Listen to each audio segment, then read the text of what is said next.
Salut à tous, salut à toutes, bienvenue sur la chaîne de l'Avengers du cinéma. Je suis l'Avengers du cinéma, alias Captain Melboy, alias ce que vous voulez.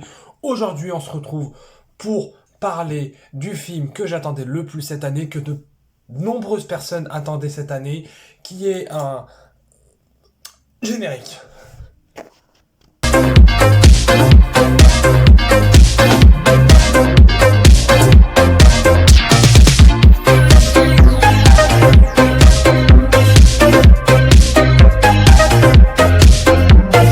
Et oui, donc aujourd'hui on se retrouve pour parler donc de The Batman réalisé par Matt Reeves avec Robert Pattinson, Andy Serkis, Zoe Kravitz, Colin Farrell, Paul Dano, John Turturro, enfin une flopée d'acteurs absolument exceptionnels. Et le projet Batman est un projet extrêmement compliqué, qui a subi des réécritures, qui a subi des changements de réalisateur.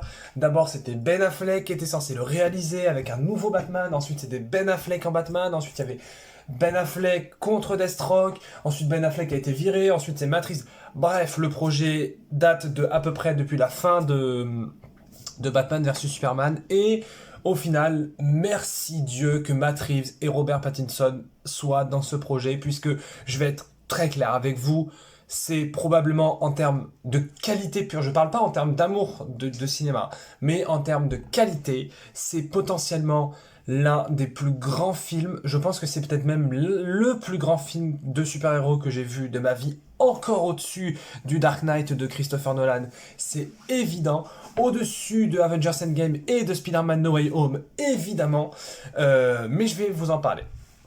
Alors déjà, il faut dire quelque chose tout de suite, le film est esthétiquement, visuellement magnifique. C'est-à-dire que la mise en scène, l'éclairage, le montage du film est d'une pureté, d'une beauté absolument exceptionnelle. Je pense à cette scène d'introduction de Batman qui est absolument sublimissime, qui joue sur l'obscurité, qui joue sur l'ombre, qui joue sur les ténèbres, avec la musique de Michael Giacchino, qui, au fur et à mesure de ses films, Michael Giacchino, en fait, dans le monde du blockbuster et dans le monde du cinéma américain, on a des grands compositeurs musicaux, pardon. On a John Williams, on a Hans Zimmer qui a fait la BO de Dune. On a également Alexandre Desplat, on a Danny Elfman et Michael Giacchino, il est un peu moins connu. Et pourtant, il a fait Les Indestructibles, il a fait Doctor Strange, il a fait certains Marvel. Donc voilà, c'est un mec qui sait quoi. C'est un mec qui sait. Et là, avec cette BO, il explose. La musique est d'une pureté, d'une beauté, on ressent les ténèbres de Batman. C'est un film qui est d'une perfection visuelle et de mise en scène absolument brillantissime. L'esthétique est travaillée. Chaque plan est beau. Chaque plan du film est culte. Chaque plan du film est magnifique. Il n'y a pas un plan inutile. Même quand par moment on retombe dans un truc qui, moi, en général, dans le cinéma, me font assez chier, à savoir le chant contre chant, eh bien c'est toujours très beau, c'est toujours très bien éclairé, c'est toujours magnifiquement joué. Donc maintenant, on va en venir à mon deuxième point. Ça va aller très vite puisqu'en fait le film est parfait. Je vais vous parler du scénario, puisque donc dans ce film, le méchant principal est donc The Riddler. The Riddler, l'homme mystère, ou le Sphinx pour qui le connaissent sous ce nom, interprété par Paul Dano. Paul Dano est de la même façon que Sam Rockwell, qui jouait Justin Hammer dans Iron Man 2, est un acteur très sous-coté et assez peu connu, alors que c'est un très bon acteur qui a commencé dans Little Miss Sunshine, qui est très peu habitué à faire des gros blockbusters américains, qui fait plus souvent du cinéma indépendant, et là de le voir dans un gros blockbuster avec le rôle du méchant du film, surtout un méchant de Batman, qui sont des personnages très souvent hauts en couleur, là c'est une performance saisissante, vraiment troublante, c'est-à-dire que d'habitude les méchants en fait, comment dire, j'ai du mal avec la violence au cinéma quand c'est de la violence pour de la violence. Je m'explique. C'est pour ça que je déteste les films d'horreur. Vraiment, je n'aime pas les films d'horreur parce que c'est juste faire peur pour faire peur. Il n'y a pas de... un film comme par exemple, je ne sais pas, The Boys, qui est une série, ou un film comme Deadpool, c'est de la violence qui est décomplexée en mode ah, c'est drôle, il lui coupe la tête. Vous voyez, c'est décomplexé et du coup c'est moins grave à regarder. Tandis que là, on est vraiment, le Riddler m'a vraiment fait mal, m'a troublé vraiment. C'est un film où on en ressort mal, où on en ressort dépressif, hein. C'est pas un film qu'il faut regarder si vous avez la joie de vivre, hein, parce que vraiment, c'est glauquissime, hein. C'est-à-dire que là où, par exemple, comment dire, dans les films de Zack Snyder, ou même la version de Christian Bale, il y avait quelques petites touches de légèreté par-ci par-là, alors beaucoup dans la version de Ben Affleck, mais dans la version de Christopher Nolan, il y avait une petite blague par-ci, une petite blague par-là, juste histoire que le film respire un peu. Là, vraiment, c'est un film qui est ancré profondément dans les ténèbres de Bruce Wayne, dans les ténèbres de Gotham City. On a l'impression que aucun personnage ne pourra se sortir de ces ténèbres, à part Catwoman à la fin, finalement. Mais pour en revenir à Paul Dano, il livre une performance exceptionnelle. Le personnage est bien écrit, il est bien mis en scène, il est terrifiant. Il est très sincèrement terrifiant. Ça fait très longtemps qu'un méchant de comics ne m'avait pas autant troublé depuis le Joker de The Dark Knight, parce que concrètement, les méchants de comics, c'est des gens pas ouf, tu vois. C'est des gens que, bon, t'as pas envie de passer le repas avec eux. Mais le Joker dans The Dark Knight, il fait quand même des trucs pas ouf, hein. Il fout vraiment le sbeul dans la ville, comme on dit.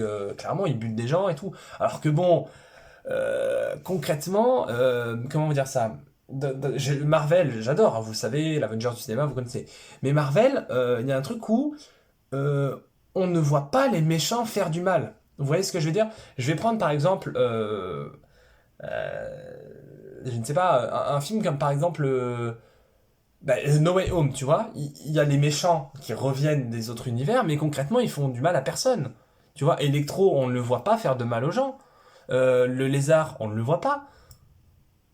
Docteur Octopus, on le voit un peu au début. Le bouffon vert, on le voit tuer Tante May, mais c'est tout. Donc en soi, là, il y a un truc où on voit le méchant faire du mal aux gens. On le voit attaquer la ville, on le voit faire vraiment s'ancrer dans les ténèbres très profondément. Et c'est un film qui vraiment te dit que finalement, est-ce que Batman est véritablement la solution à ça? Est-ce que Batman a raison de faire ça, ou est-ce que Bruce Wayne fait ça pour se soigner lui-même? Est-ce que c'est une thérapie pour lui d'être Batman? Est-ce que c'est une façon de se convaincre que finalement il n'est pas lui-même un criminel? Parce que jamais un Batman n'aurait été aussi expéditif dans les films. C'est-à-dire que c'est toute la question et l'enjeu du film de Christopher Nolan, The Dark Knight, c'est qu'est-ce que le Batman? Pourquoi est-il Batman? Et est-ce que c'est une bonne chose d'être Batman? Où est la limite entre le super vilain et le super héros? Et là, ce film, en fait, dit que finalement, le Riddler et Batman sont deux faces d'une même pièce. Et que Batman a choisi d'embrasser les ténèbres pour créer de la lumière, tandis que, comment dire, tandis que de la même façon, The Riddler pense créer de la lumière en faisant ce qu'il fait, en embrassant les ténèbres et la noirceur et la folie, tandis que lui, il veut détruire l'ancien monde, il veut tout détruire, il veut détruire la ville, il veut détruire les gens, il veut détruire Gotham pour créer une sorte de nouveau Gotham, vous voyez? Et le pingouin, lui, c'est un peu le cliché du mafieux qui veut juste la thune et tout ça, tout ça. Le mafieux est... pas le mafieux, le pingouin est très bien interprété, mention spéciale, et je le fais pas souvent, au maquillage, puisque Colin Farrell est absolument méconnaissable. Sa carrure, son visage, il est bien mis en scène, il est bien joué, il est bien écrit. Les scènes d'action, il n'y en a pas énormément, mais quand il y en a, ça envoie, ça a un sens. De mémoire, oui, il n'y a pas vraiment de scène d'action. En vrai, il y a la grosse scène de poursuite. Il y a le combat dans la boîte de nuit vers la fin, et il y a le combat final contre les Riddlers, c'est tout. C'est tout, en vrai, il y a genre trois grosses scènes d'action. Après, il y a des petites scènes par-ci par-là, mais. Donc, pour moi, c'est un film qui est techniquement, visuellement, scénaristiquement, même à analyser en termes de jeu, C'est un film qui est parfait, qui est véritablement parfait. Le seul tout petit bémol que j'aurais à mettre, c'est avec le personnage de Catwoman, puisque je la trouve un peu. Je trouve que en fait le personnage est utile, Zoé Kravitz joue très bien, son personnage est bien écrit, bien amené, il n'est pas sexualisé comme dans les autres films, donc ça c'est cool. Mais je le trouve un peu inutile. Je sais que j'ai dit que je le trouve utile, il y a des moments où il est utile, et il y a des moments où je comprends pas trop ce qu'elle fait là, elle embrasse Batman, on sait pas trop d'où ça sort, enfin, je trouve ça assez dommage en fait, voilà.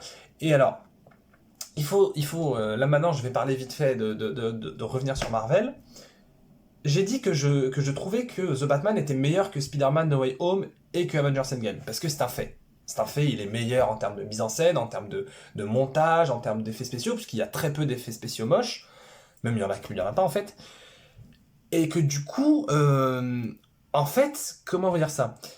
Il faut savoir différencier la qualité d'un film et l'amour qu'on porte dans notre inconscient, dans notre cœur. Puisque je pense, avec les années, j'ai fini par comprendre, à part si DC Comics, mais non, même pas en fait, DC Comics pourra faire un super bon film exceptionnel et parfait et majestueux et tout ce que vous voulez, Avengers Endgame est un film que moi je dis qu'il est parfait, parce que voilà, pour faire chier les gens, alors qu'il n'est pas parfait. Mais c'est un film qui, au même titre que Spider-Man No Way Home, m'aura fait vivre des émotions que je n'ai jamais pu revivre dans une salle de cinéma, quoi, finalement. C'est-à-dire que The Batman, j'ai vécu des choses, certes, parce que j'ai eu peur pour le personnage, j'ai eu peur pour les personnages, je me suis dit, j'ai été répugné, j'ai été dégoûté, j'ai eu peur, j'ai été effrayé.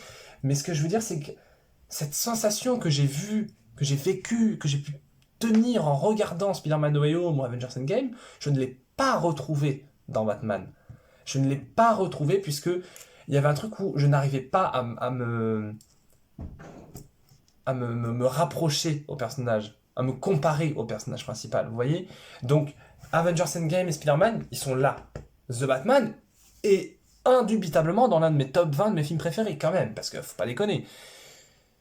Mais voilà. Donc, bien écoutez, c'était l'Avengers du cinéma.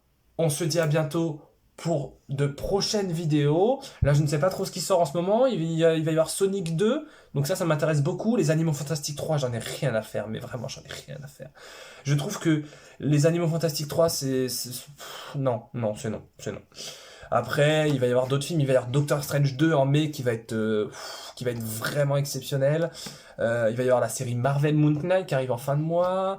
Il y a bientôt la fin de la série de This Is Us. Je ferai peut-être une vidéo sur Euphoria saison 1 et saison 2 puisque je n'en ai jamais parlé. Donc voilà, suivez la chaîne, abonnez-vous si ça vous a plu, commentaires, partagez.